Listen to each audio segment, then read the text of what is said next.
দায়িত্ব আর কর্মের মাঝে হেরে যায় হাজারো ছেলের স্বপ্ন।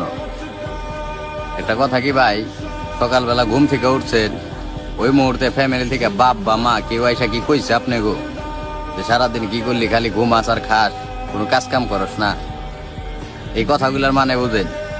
আমি যে বলতাছি, যে পরিস্থিতির শিকার হয়েছে একমাত্র ওরাই বুঝে যে কথাগুলো কতটা কষ্টদায়ক।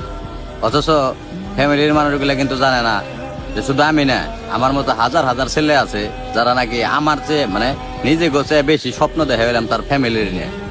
আমি মনে করি মানে বেশিরভাগ পোলাপানেরই আমাকে মতো যারা মধ্যবিত্ত করে সন্তান, বেশিরভাগ পোলাপানেরই নিজের চেয়ে বেশি স্বপ্ন তার ফ্যামিলি নিয়ে। কবে বাপমার কাছে কিছু টাকাই না দিতে পারুম, কবে হ্যাগো হাসি মুখটা দেখুন, কিন্তু এটা কিন্তু আবার ফ্যামিলি বুঝে না ভাই। মানে আমি মনে করি মানে এরকম বহুত মানুষ আছে ভাই, এই প্রতিনিয়ত ভাই মনে করেন যে এই টর্চারের শিকার হইতেছে। মানে আমাকে কিন্তু কোনো অপশন দেয় না, আমাকে কিন্তু বাইরে থেকে কিছু টাকা পয়সাও দেওয়া হয় না যে একটা কিছু করো বা একটা লাইন ধরাই দেয় না। মানে তাকে একটা কথাই যে তোমরা কিছু কইরা নাও, মানে এই যে কথাগুলা ভাই, এইগুলা মনে করেন যে যারা পরিস্থিতির শিকার হয়েছে একমাত্র ওরাই বুঝে।